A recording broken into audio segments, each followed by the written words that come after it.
Bonjour à toutes et à tous.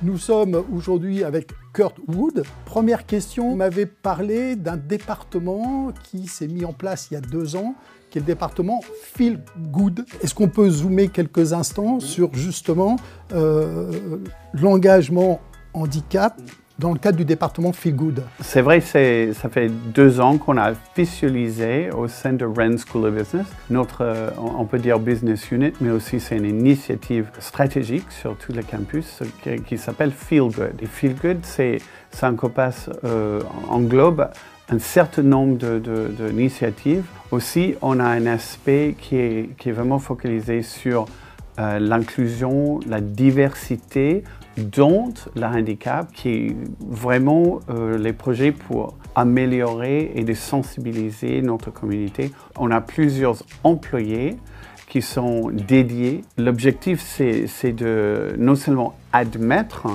plus de personnes à notre business school, c'est quand même un objectif assez important. Et bien sûr, l'attitude générale de nos étudiants même. Comment, pour cette 10e édition, avez-vous prévu de mobiliser justement tout votre écosystème? Bien sûr, on ne peut pas pousser les étudiants vers quelque chose, il faut les tirer plutôt.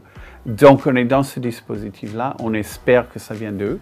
Et bien sûr, il y a déjà un certain nombre de personnes qui s'auto-identifient comme très inspirées par le sujet, etc. On se rend compte qu'il y a encore d'importants progrès à faire. Quels sont les engagements qu'une école comme Rennes School of Business peut prendre pour justement encourager les jeunes à aller plus loin dans leurs projets professionnels? Le plus important, c'est vraiment ce qui s'appelle la outreach en anglais. C'est vraiment la proactivité envers ces jeunes. Déjà, collège, de dire qu'un diplôme de haut niveau, c'est possible. On a déjà quelque chose, on a tenté cette année, qui s'appelle le Duo Day, d'aller chercher, donc de communiquer avec les lycées, les collèges, et de les matcher avec quelqu'un sur notre campus, d'établir un contact avec un véritable personne qui peut les conseiller. C'est à ce niveau-là, vraiment, en proactivité, dans la outreach qu'on peut avancer. Quel peut être votre regard sur un concours vidéo qui existe depuis 10 ans? Faut-il continuer?